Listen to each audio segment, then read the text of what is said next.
Assalamualaikum warahmatullahi wabarakatuh. Saya Ingrid Elva dengan NPM 24782097. Nah, di sini pada video hands-on ini saya akan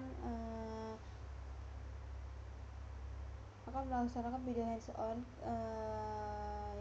quiz assessment, di mana saya akan merekam dan menjelaskan langkah demi langkah dalam data cleaning dan static deskriptif, menjalankan tiap tahap, serta menunjukkan hasil. Terdapat tampilan diri, suara jelas, dan memastikan tampilan Google Colab terlihat jelas. Nah, jadi di sini melakukan tugas yaitu tahapan data cleaning dan static deskriptif. Nah, yang pertama ini akan menyiapkan dataset hingga siap dianalisis. Lalu kedua, mengidentifikasi dan menangani missing value, inkonsistensi. Yang ketiga, menyajikan static deskriptif, kuantitatif dan kualitatif, plus visual singkat. Dan terakhir yaitu dataset Amis Housing. Nah, di sini saat praktik langsung pastikan untuk menjelaskan dan ada beberapa poin. Nah, yang poin pertama yaitu pembukaan. Nah, di pembukaan ini tujuannya itu memperkenalkan konteks dan tujuan. Nah, jadi tujuan dari kegiatan ini. Nah, tujuan dari kegiatan ini yaitu saya akan menganalisis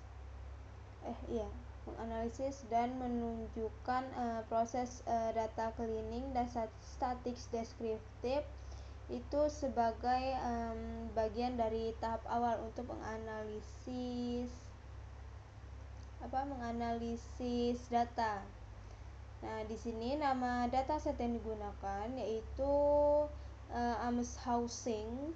Nah, di mana di Ames Housing ini itu mengenai informasi berbagai karakteristik di rumah di kota Ames, seperti luas bangunannya, tipe material, jumlah kamar, dan sale price,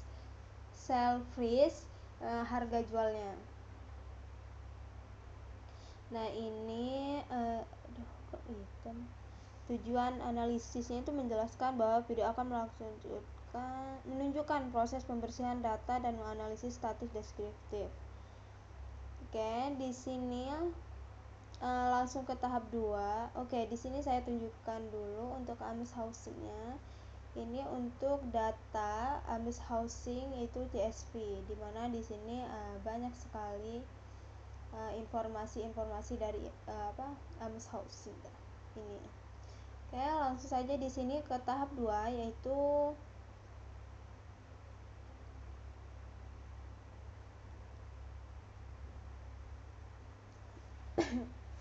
di tahap 2 ini yaitu mempunyai tujuan pada tahap ini menyiapkan lingkungan kerja dan memuat dataset. Nah, jadi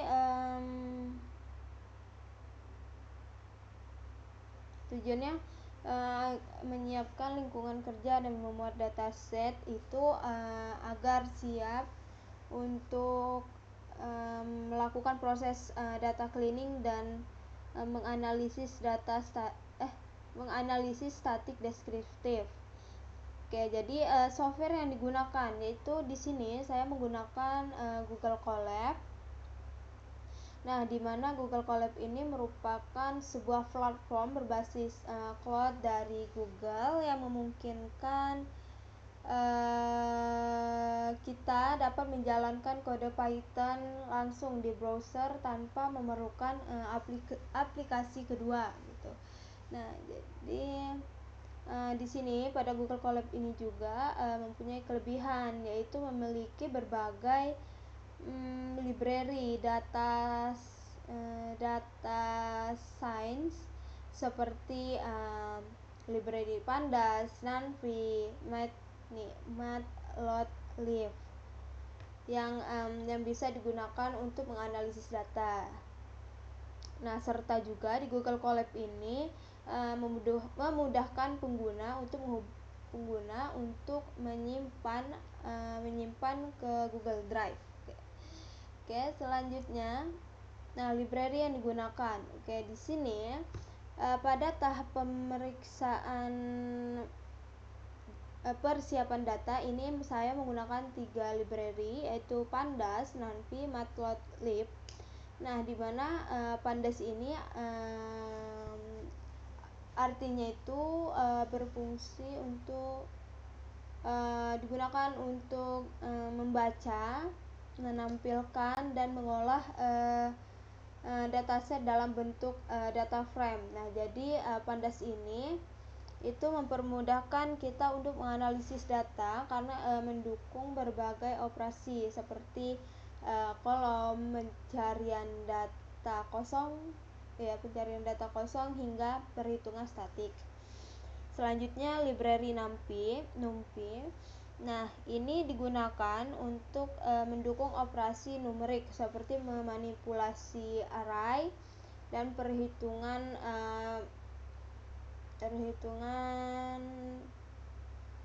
matematis gitu. Nah, jadi meskipun belum digunakan secara dominan di tahap awal, nah NumPy ini tetap diimpor karena sering digunakan untuk operasi numerik lanjutan di tahap analisis berikutnya. Oke, selanjutnya library Matplotlib. Nah, ini gunanya itu untuk artinya library visualisasi data yang digunakan untuk menampilkan sebuah grafik ataupun diagram. Nah, jadi pada tahap persiapan library diimpor sebagai persiapan membuat visualisasi pada tahap static deskriptif nanti. Oke. Selanjutnya yang ini cara membaca dataset read CSV. Nah, jadi di sini membaca dataset, pastikan nama file sesuai dengan berada di folder yang benar. Nah, jadi di sini cara membaca datasetnya yaitu menggunakan fungsi read_csv dalam kurung amshousing.csv dari library Pandas. Oke.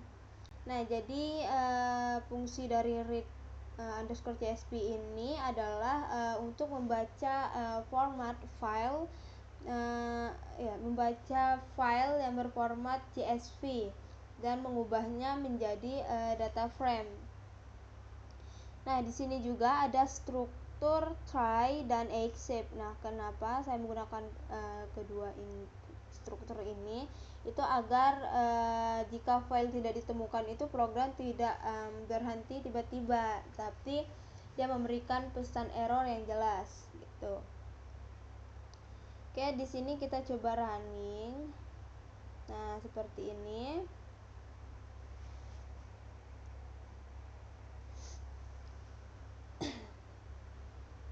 Nah, selanjutnya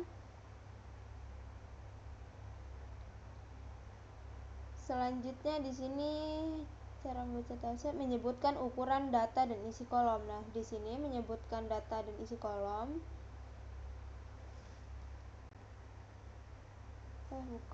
Menyebutkan data kolom. Nah, di sini dia akan mencetak kolom dengan fungsi df.save 0 dan kalau baris, dan fungsi df.save 1 gitu. Nah, jadi ini untuk outputnya hasil dari persiapan data di mana statusnya dataset berhasil dimuat. Dan di sini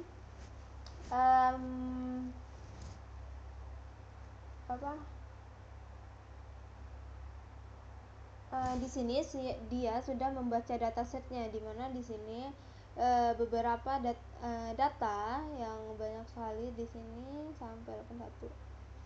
Nah, di sini karena data seperti pada kolom order dia tipenya integer, lalu PID itu juga tipenya integer. Nah, ini sudah berhasil untuk membaca dataset dari file amshousing. Nah, selanjutnya di sini menyebutkan ukuran data dan isi kolom. Nah, jadi dalam ukuran dari dataset itu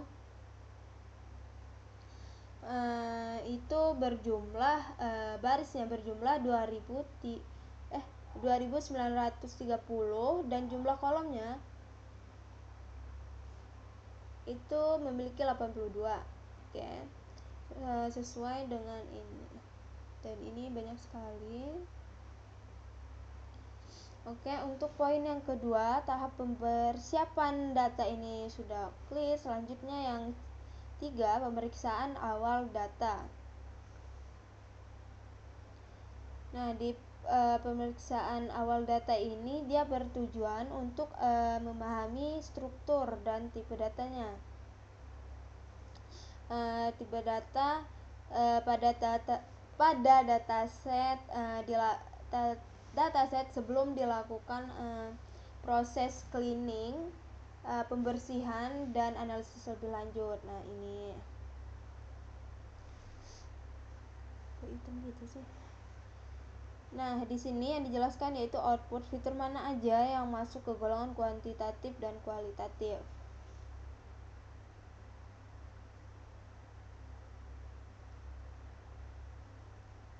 Nah, jadi di sini dia akan mengimport library terlebih dahulu dan akan membaca dataset dari Ames Housing dalam bentuk file CSV. Lalu dia akan memberikan info datasetnya. Nah, ini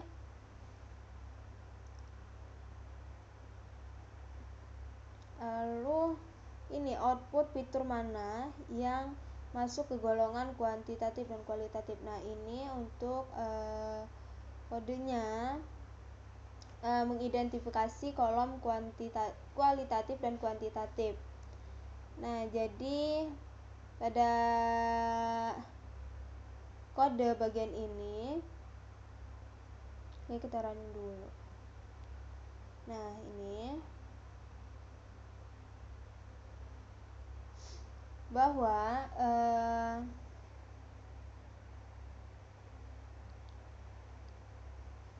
jadi pada kolom kuantitatif ini dia datanya adalah kuantitatif.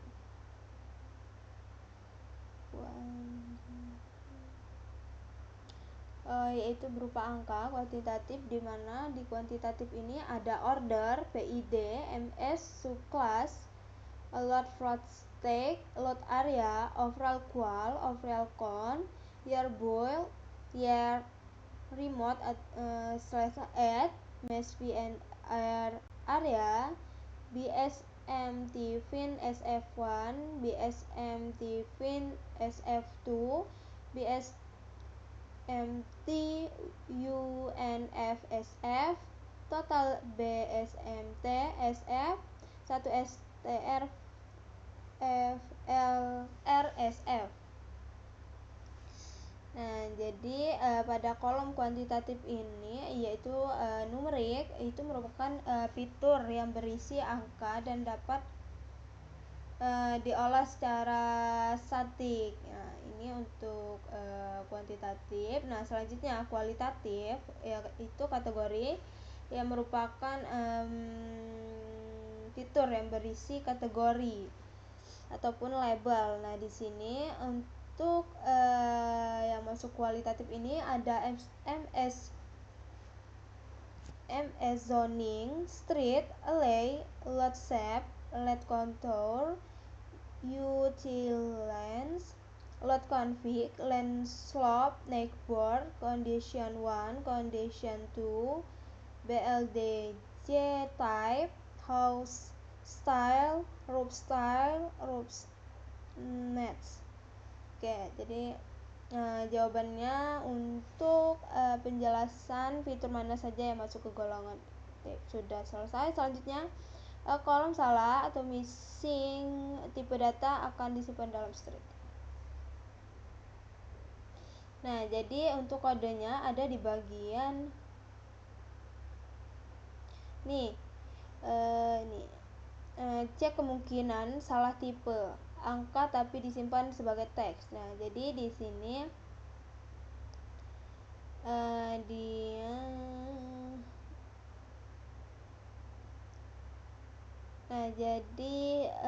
kesalahan mungkin ini sering terjadi ketika disimpan sebagai sebagai teks, yaitu string. Nah, yang dapat menyebabkan error dalam proses menganalisis atau perhitungan statik. Oke, jadi untuk outputnya ini, jadi outputnya itu tidak ada kolom dengan tipe data yang salah. Oke, tipe data yang salah. Nah, artinya itu seluruh kolom itu sudah memiliki tipe data yang sesuai. Lalu kolom angka disimpan sebagai numerik, lalu kolom teks itu disimpan sebagai objek kategori. Oke, di sini ada pertanyaan, jelaskan pentingnya memastikan tipe data sebelum menganalisis. Nah, jadi kenapa harus memastikan tipe data sebelum melakukan analisis itu adalah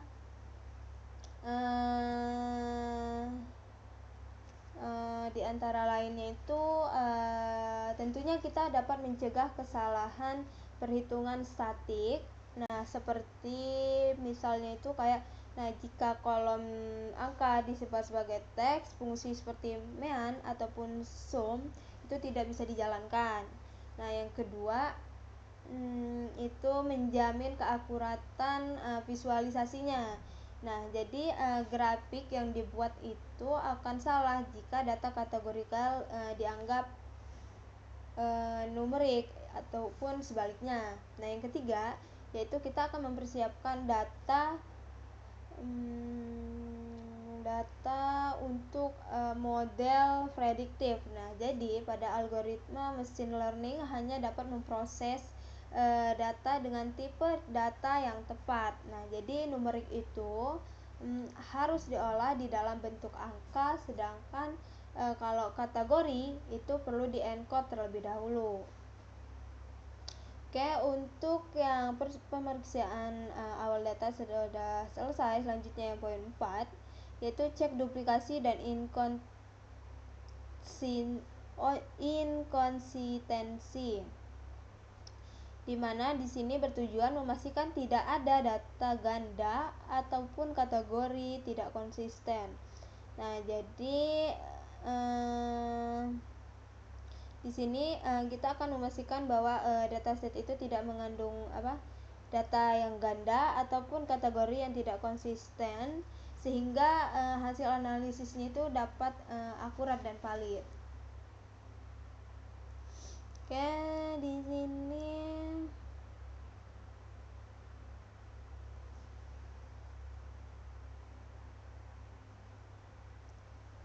di sini. Nah, jadi duplikasi data itu artinya itu baris data yang sama persis muncul lebih dari satu kali.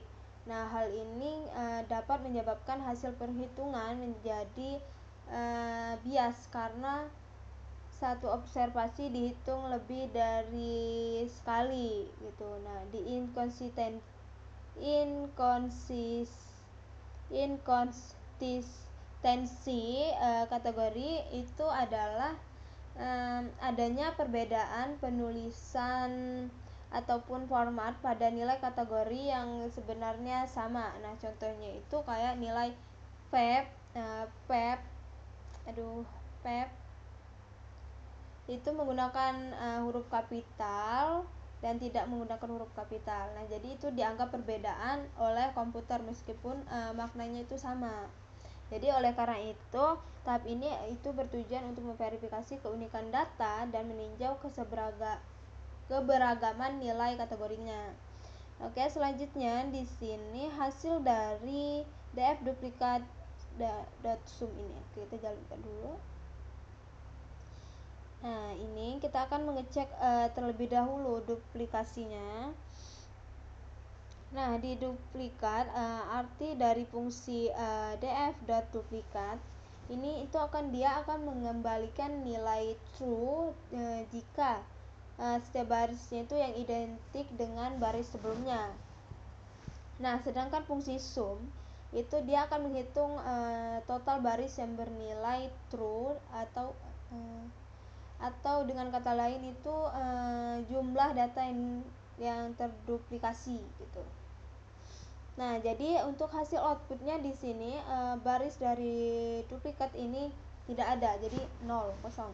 Nah, artinya tidak ada baris duplikat lah di dalam dataset Amshausing itu. Jadi setiap baris itu mewakili satu observasi unik dari sebuah rumah, sehingga data ini sudah bersih dari duplikasi dan aman untuk digunakan untuk menganalisis lebih lanjut. Oke, selanjutnya kategori tidak seragam. Nah, jadi pada kategori tidak seragam ini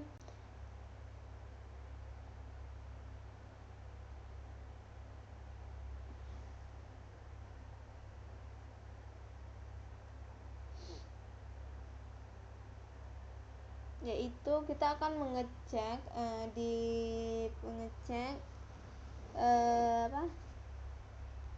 mengecek yang dilakukan dengan melihat nilai unik unique value. Nah, dari beberapa kolom kategori. Nah, ini for kolom kategori. Nah, jadi pada printf kolom unique 10 ini dia akan menampilkan 10 nilai awal saja. Nah, di sini untuk outputnya unique value pada kolom SMS zoning itu ada RL, RH, FF, RM, C, all, I, all, A, E, R.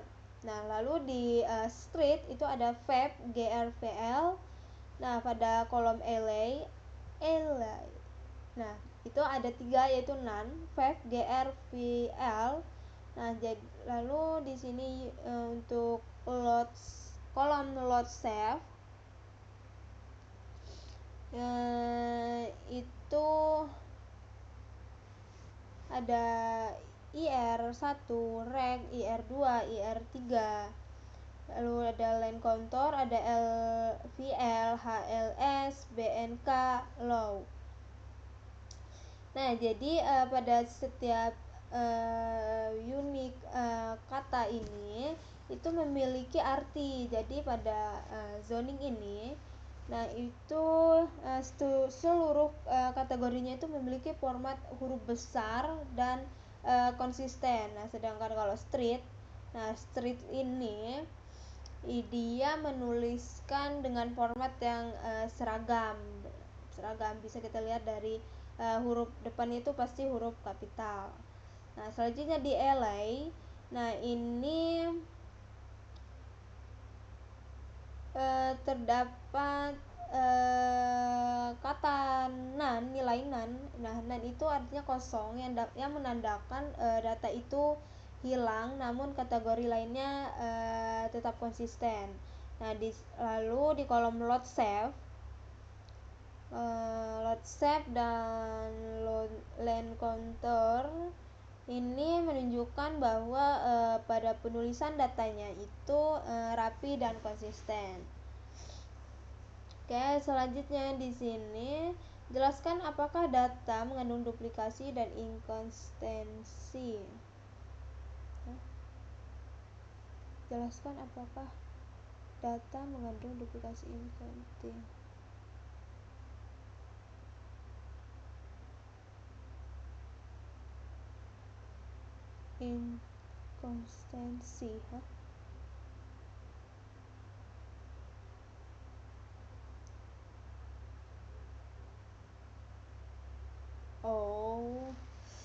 Jadi yang dijelaskan tadi arti-arti dari output ini. Nah, jadi pada tahap cek duplikasi dan inkonsistensi ini itu sangat penting. Kenapa? karena data duplikat itu dapat menyebabkan bias seperti hasil datanya itu hasil data ataupun rata-ratanya tidak akurat. Nah, lalu kategorinya tidak seragam dapat menghambat analisis. Nah, misalnya itu kayak membuat satu kategori terbagi menjadi dua, terbagi menjadi dua karena perbedaan penulisan kecil. Nah, jadi dengan memastikan data unik dan konsisten, proses analisis statik, visualisasi, serta pemodelan data akan berjalan lebih akurat dan efisien. Oke, untuk tahap yang keempat sudah selesai. Selanjutnya tahap yang kelima, missing value. Nah, di missing value ini, itu bertujuan mengidentifikasi data kosong dan menjelaskan strategi penanganan. Nah, jadi agar tidak mengganggu proses analisis statik model prediktif di tahap berikutnya.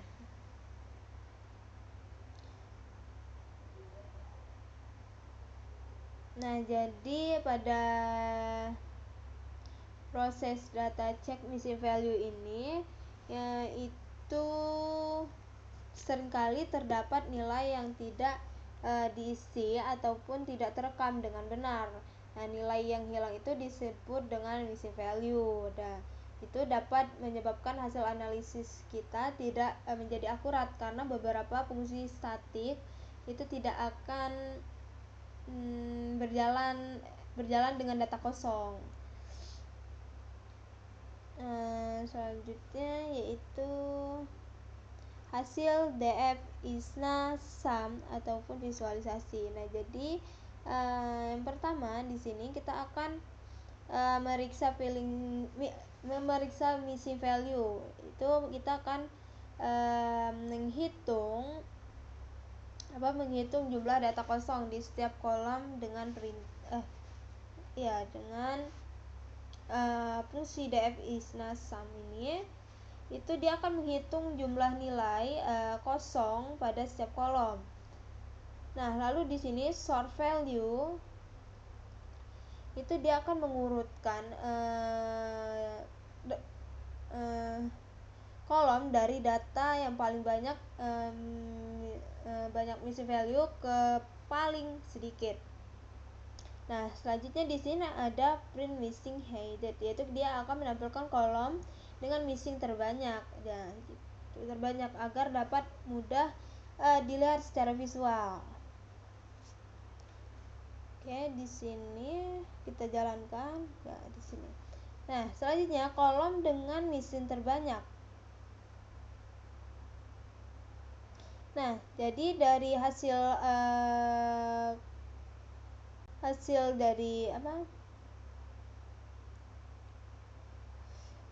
dari missing value ini yang terbanyak adalah pada Volkisi, yaitu berjumlah 2917. Lalu Miss SC Victor 2824, dari LA 2732, Vincennes ada 2358, dan banyak lagi sampai dia ke paling terendah yaitu 80. Dan ini juga untuk grafiknya sama, dia menunjukkan bahwa dari terbanyak ke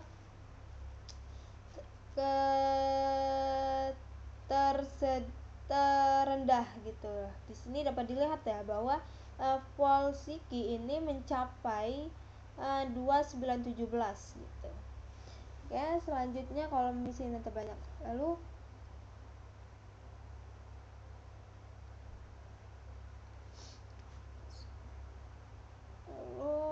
di Volsiki ini dia itu artinya memiliki missing value yang paling banyak, yaitu 2917. Itu menunjukkan bahwa sebagian besar rumah itu tidak memiliki kolam renang, sehingga wajar nilai atributnya itu banyak yang kosong gitu artinya. Oke, selanjutnya alasan memilih median untuk numerik modus kategorik.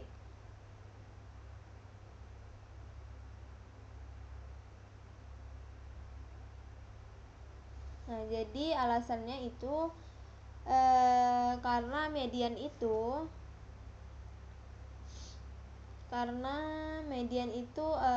lebih stabil terhadap outlier dibandingkan mean rata-rata. Nah, jika nilai ekstrim di kolom numerik, nah itu kayak misalnya itu rumah dengan ukuran tanah yang sangat besar ataupun kecil, median tetap memberikan representasi yang adil dari sebaran data. Nah, contoh pendekatannya itu pada tidak ada di sini. Oke, untuk poin yang 5, misi value sudah selesai. Selanjutnya yaitu check outlier.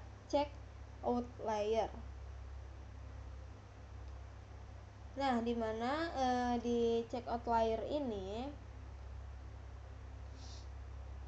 bertujuan untuk menemukan nilai data yang menyimpang jauh dari pola umum yang bisa disebabkan oleh kesalahan input pengukuran atau karakteristik khusus.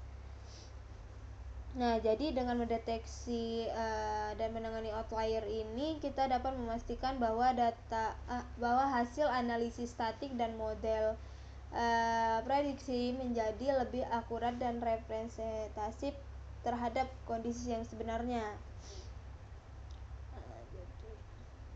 Nah, jadi sebelum masuk yang dijelaskan secara singkat apa itu outlier. Nah, jadi outlier itu adalah nilai data yang berbeda dari distribusi normal data lainnya. Nah, contohnya itu kayak, jika sebagian besar harga berada di kisaran 100.000 sampai 300.000, tetapi beberapa jumlah rumah harga di atas 700.000. Nah, maka nilai tersebut tergolong outlier. Nah, jadi outlier itu dapat menyebabkan distorsi rata-rata dan standar deviasi, sehingga hasil analisisnya itu bisa menyesatkan jika tidak ditangani terlebih dahulu. Nah, jadi yang kedua, jelaskan mengapa penting dilakukan sebelum menganalisis outlier sebelum menganalisis. Nah, jadi penting karena itu bisa mengurangi bias analisis, lalu menjaga perform model, lalu meningkatkan interpretasi visualisasi. Tuh. Nah, tunjukkan variabel numerik yang dicek. Oke, di sini variabel yang diperiksa yaitu pada kolom cell freeze print. Nah, di sini saya akan memeriksa variabel kolom karena harga rumah sering memiliki nilai yang sangat tinggi atau rendah secara ekstrim. Nah, jadi di sini pada memilih variabel numerik yang akan dicek itu karena penting untuk dianalisis agar hasil rata-ratanya menjadi tidak bias karena adanya data yang terlalu jauh ataupun distribusi yang tidak normal. Oke, di sini kita jalankan. Oke, ini error. Kita explain ini aja. Ini error SMS.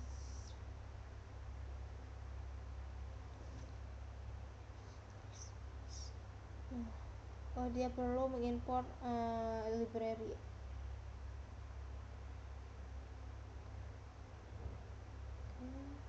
Oke, selesai.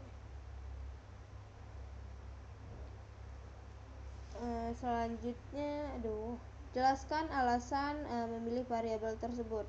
Oke, di sini sudah saya jelaskan tadi karena kenapa saya memilih variabel cell freeze ini, karena harga rumah itu kadang cenderung memiliki sebaran yang lebar dan berpotensi mengandung nilai-nilai ekstrim kayak rumah itu sangat mahal ataupun sangat murah gitu. Jadi ini tuh penting untuk dianalisis karena hasil rata-rata harganya itu nantinya tidak bias akibat data yang terlalu jauh gitu.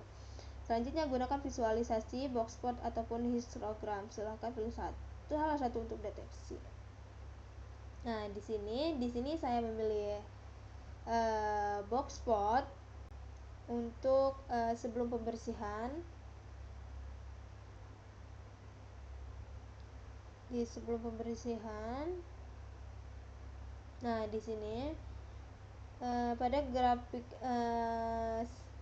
sebelum pembersihan cell freeze ini, dia menunjukkan bahwa memperlihatkan pada cell freeze dengan banyaknya titik di sebelah kanan ini, itu menunjukkan bahwa ada nilainya sangat ekstrim gitu. Nah, jadi terlihat bahwa terdapat beberapa outlier di atas batas maksimum box plot. Nah, seperti ini ya. Dari nilai 400.000 sampai 700.000 ini. Jadi dia tuh kayak batas maksimumnya melebihi gitu. Dan di sini juga terdapat jumlah data yang tergolong outlier itu ada sekitar 137. Nah, selanjutnya setelah pembersihan, di sini menggunakan deteksi outlier, yaitu menggunakan metode IKR. Nah, di mana? Nah, IKR ini.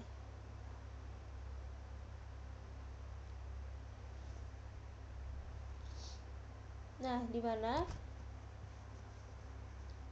Q1 itu dia Q1 dan Q3 itu artinya itu kuartil pertama dan ketiga.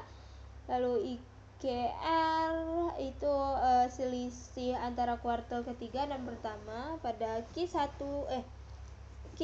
dan Q1. Oke, lanjut aja di sini.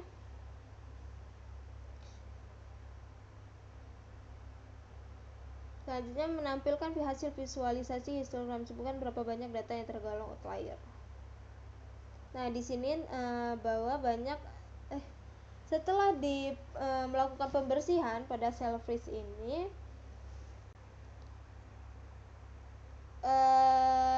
sebaran harga rumah itu menjadi lebih terlihat rapat ataupun ya terlihat rapat dan simetris. Nah, jadi titik-titiknya titik-titik ekstrim tadi yang sebelumnya itu berada jauh dari whisker yang sudah hilang. Nah, lalu nilai mediannya juga itu lebih jelas terlihat berada di tengah dan menunjukkan distribusi yang seimbang. Oke, apa gini?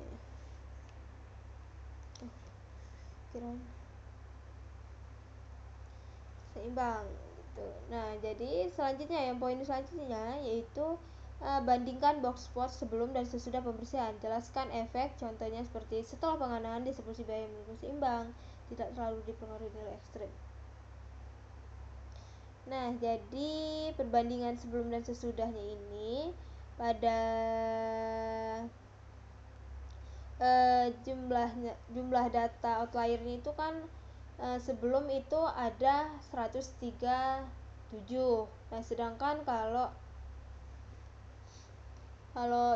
setelah pembersihan itu data outliernya itu 0 gitu, bersih berarti. Nah, selanjutnya di sebaran data. Nah, jadi banyaknya nilai ekstrim itu di atas 400.000. Nah, sedangkan kalau sudah di pembersihan itu lebih seimbang di kisaran 100.000 sampai 350. Tuh, nah distribusi harga rumahnya itu lebih condong ke kanan, ke square right. Nah, sedangkan kalau tidak setelah pembersihan itu lebih simetris nih, lebih simetris dan lebih normal gitu. Nah, untuk stabilan analisisnya untuk sebelum itu rentan bias karena outlier. Nah, setelah pembersihan itu hasil analisisnya itu lebih representasi.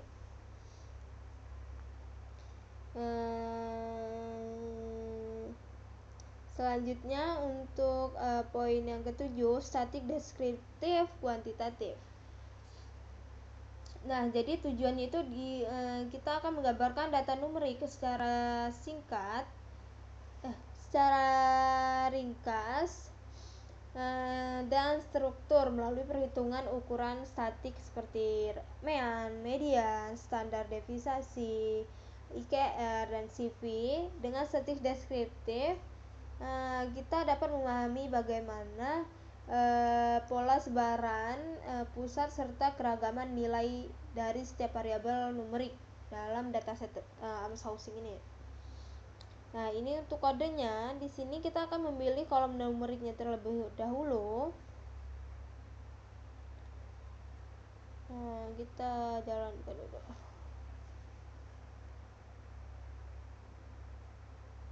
Nah, jadi hasil dari deskrip ataupun tabelnya ini kita dapat lihat. Nah, seperti di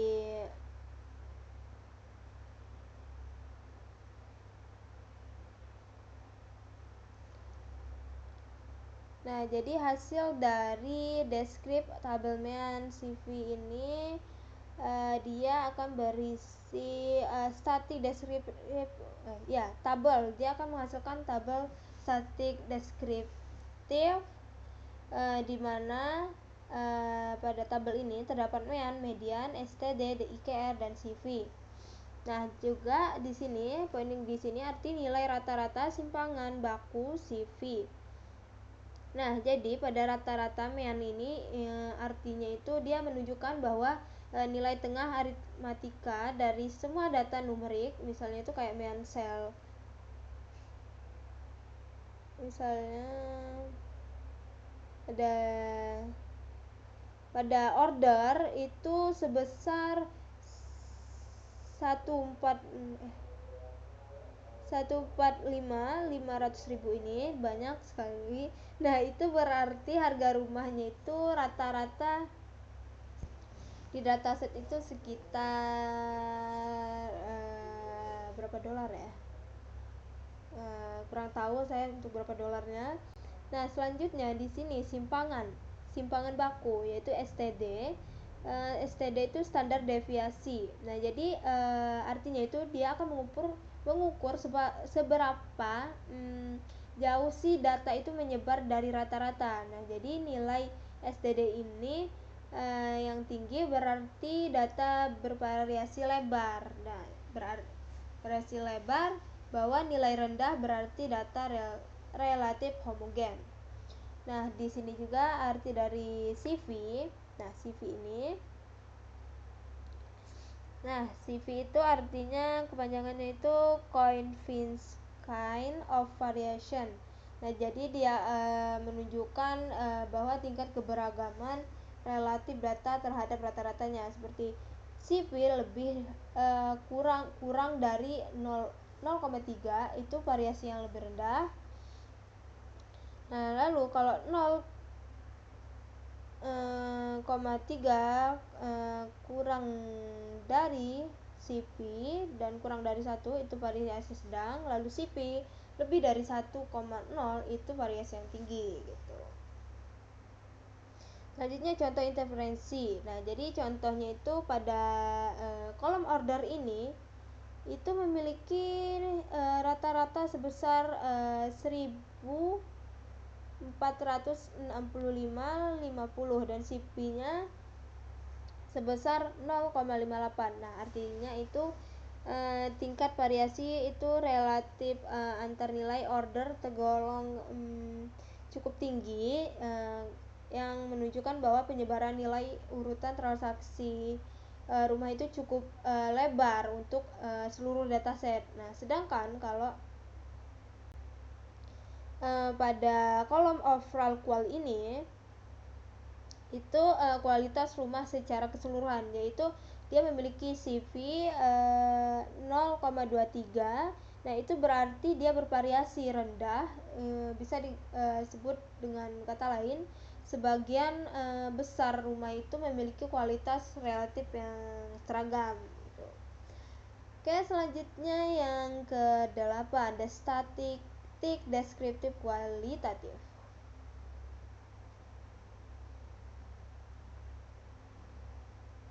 Nah, kita jalankan dulu ini.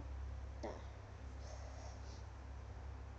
Nah, jadi tujuan dari tahap yang ke-8 ini adalah menunjukkan distribusi kategori. Nah, jadi dengan statik deskriptif kualitatif ini kita dapat melihat frekuensi kemunculan tiap kategori dan presentasenya terhadap total pada datanya. Itu. Oke, selanjutnya frekuensi dan persen.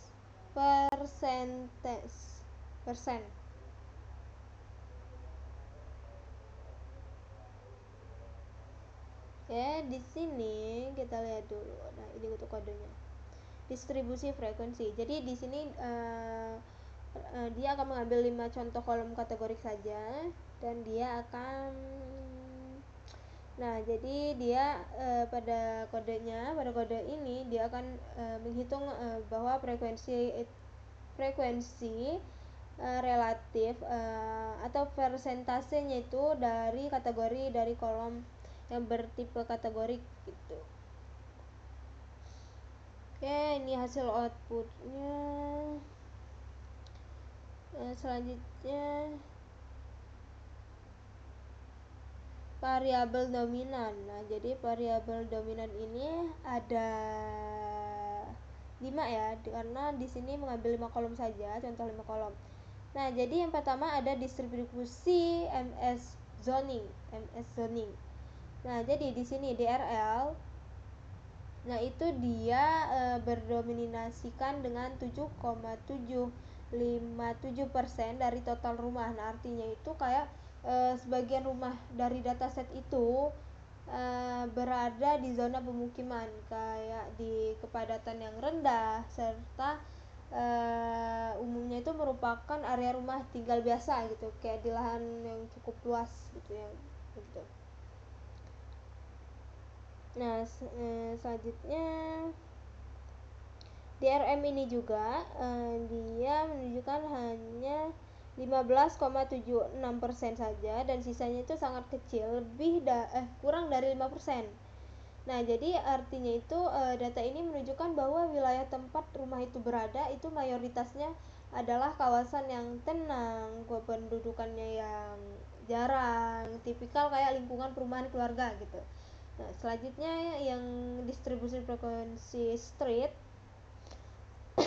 Nah, di sini ada PEP jalan beraspal, yaitu berdominisasi sekitar 99,59%,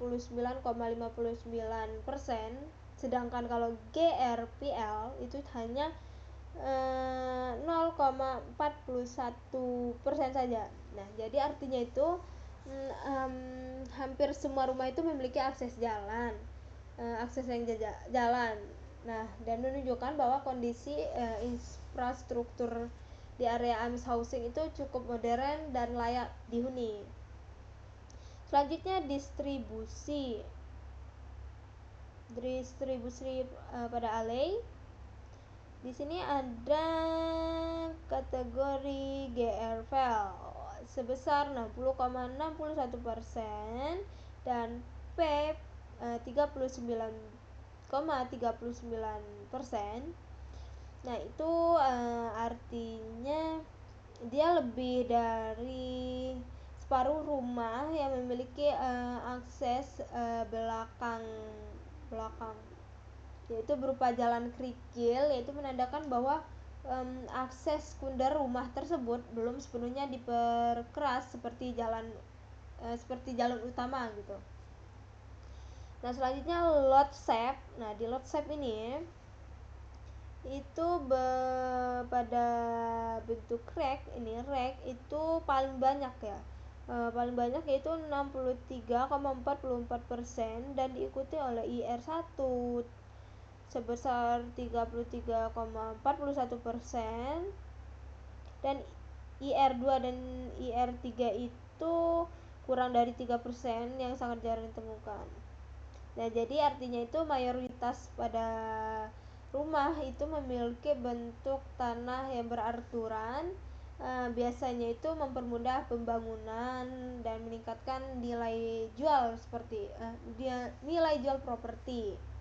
Nah, yang terakhir ada land contour.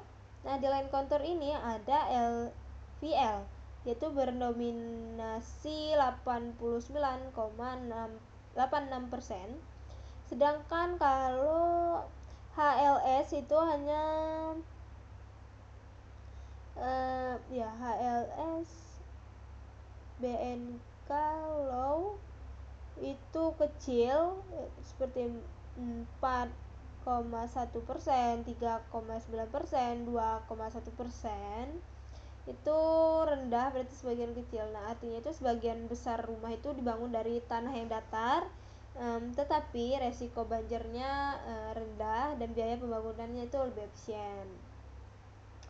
Oke, untuk poin yang ke-8 ini sudah selesai. Selanjutnya yang poin ke-9, visualisasi data. Oke, kita running dulu aja. Oke, jadi tujuan dari visualisasi data ini yaitu memperjelas distribusi dan hubungan antar variabel. Nah, jadi artinya melalui grafik seperti histogram, box plot, dan bar chart, kita dapat memahami bahwa bentuk distribusi data, apakah itu normal ataupun miring, lalu adanya nilai ekstrim, outlier, lalu dominasi pada kategori tertentu. Nah, jadi pada tahap yang terakhir ini membantu memvalidasi hasil statik deskriptif yang sudah dihitung sebelumnya. Jadi di sini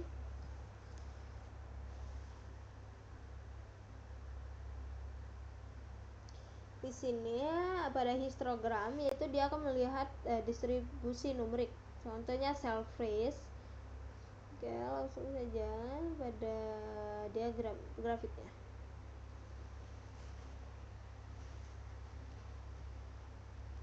Nah, pada histogram menunjukkan distribusi cell freeze agak miring ke kanan. Nah, karena ini sesuai dari hasil statistik deskriptif median kurang dari mean. Nah, jadi artinya itu dia menunjukkan untuk melihat bahwa distribusi nilai variabel numerik cell freeze pada harga rumahnya itu miring ke kanan. Ini ya miring ke kanan, dan sebagian rumah yang memiliki harga jual antara 100.000 sampai 200, itu sementara rumah memiliki harga yang lebih tinggi hingga lebih dari 600.000, tetapi jumlahnya sangat sedikit. Nah, seperti ini, sedikit. Nah, jadi hal ini mengindikasikan bahwa rata-ratanya itu lebih besar daripada median gitu. Jadi sesuai dengan hasil statistik deskriptif sebelumnya. Nah, jadi pada histogram ini itu menunjukkan bahwa sebagian besar rumah di dataset memiliki harga yang sangat relatif moderat, dengan sedikit rumah mewah berharga tinggi dan menyebabkan distribusi miring ke kanan. Nah, gini ya. Nah, selanjutnya yaitu box plot lot area, yaitu mendeteksi outlier pada variabel numerik. Nah, di lot area. Nah, jadi di sini pada box plot ini dia akan memperlihatkan bahwa titik-titik ekstrim ini jauh dari box utama. Nah, dibandingkan data mayoritas. Nah, jadi dinilai lot area mayoritas ini berada di bawah 2000. Nah, di bawah 2000 ini. Di bawah 2000, tetapi terdapat beberapa rumah yang luas lahannya yang sangat besar. Nah, itu di atas 100.000 sampai 200.000. Nah, jadi pada kondisi pada box plot lot area ini wajar pada data properti, karena itu terdapat rumah-rumah dengan lahan yang sangat luas, yaitu memungkinkan kawasan pertanian ataupun properti komersial gitu. Nah, jadi kesimpulan dari box plot lot area ini yaitu dia mengandung outlier. Nah, namun tidak perlu langsung dihapus tanpa dianalisis lebih lanjut. Nah, karena itu bisa jadi nilai ekstrim tersebut menjadi data valid yang menggambarkan bahwa variasi data dari ukuran lahan rumah tersebut. Selanjutnya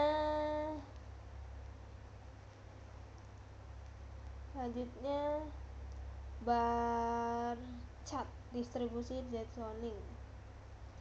Nah, di bar chart ini itu ada kategori RL.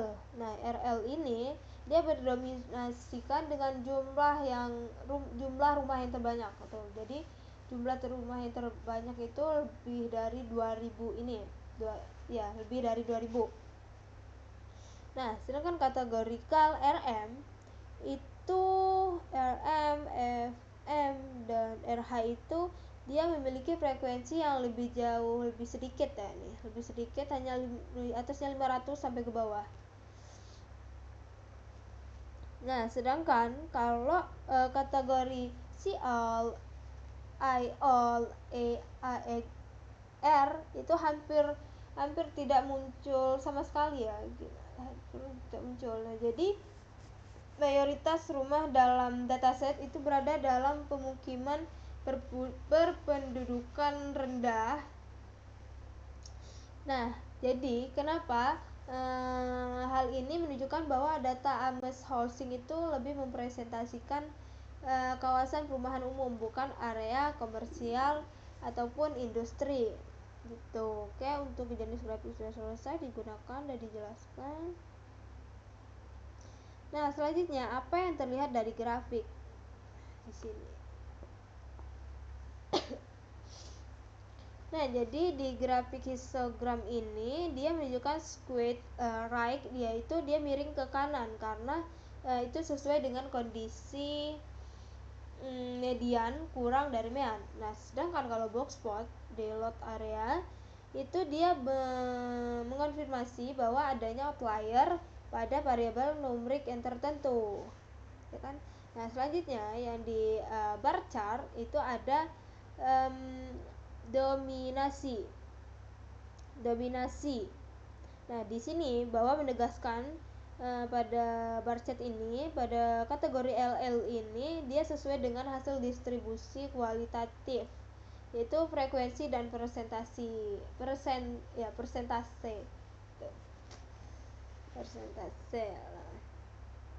Selanjutnya sudah selesai ya, kaitkan dengan statik contoh yang disebut.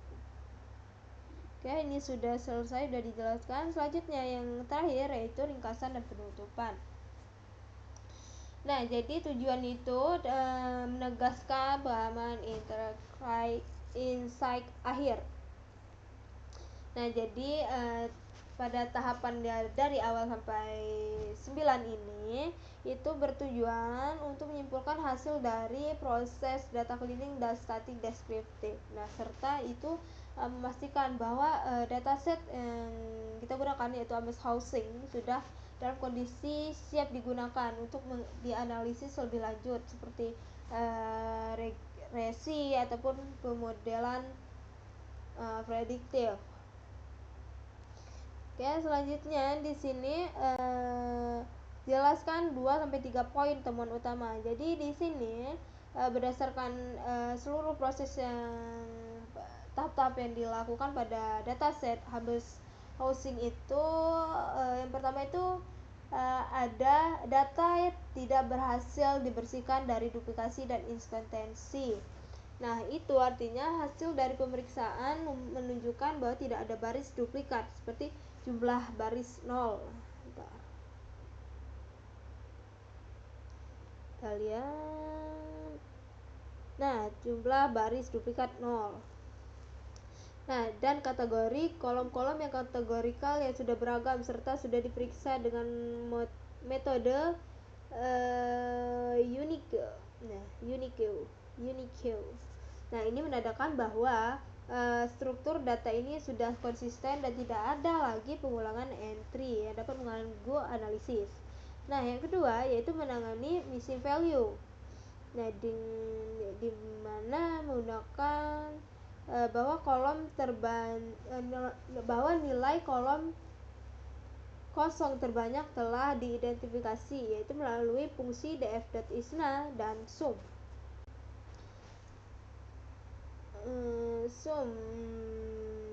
Oke, selanjutnya yang ketiga yaitu hasil dari static descriptive menunjukkan bahwa pola distribusi yang jelas.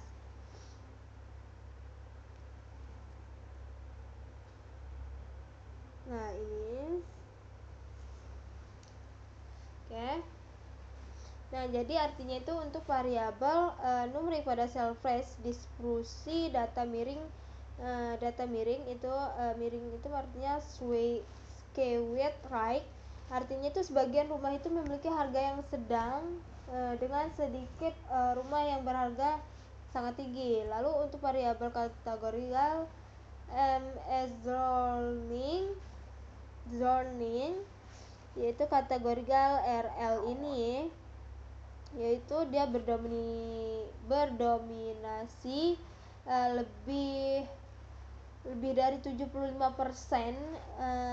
total data. Jadi itu menunjukkan bahwa mayoritas pada properti berada di kawasan perumahan berpendudukan rendah gitu. Selanjutnya data siap untuk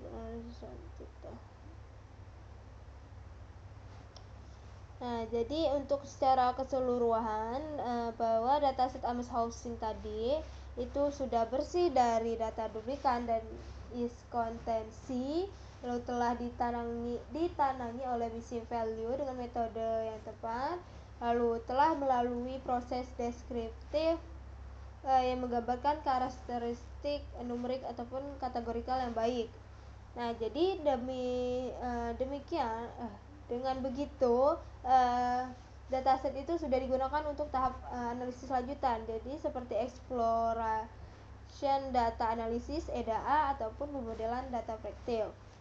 Oke, di sini yang terakhir yaitu ucapan penutup singkat. Nah, jadi mungkin sekian penjelasan dan demonstrasi hands-on mengenai proses data cleaning dan static descriptive itu menggunakan dataset Amos Housing.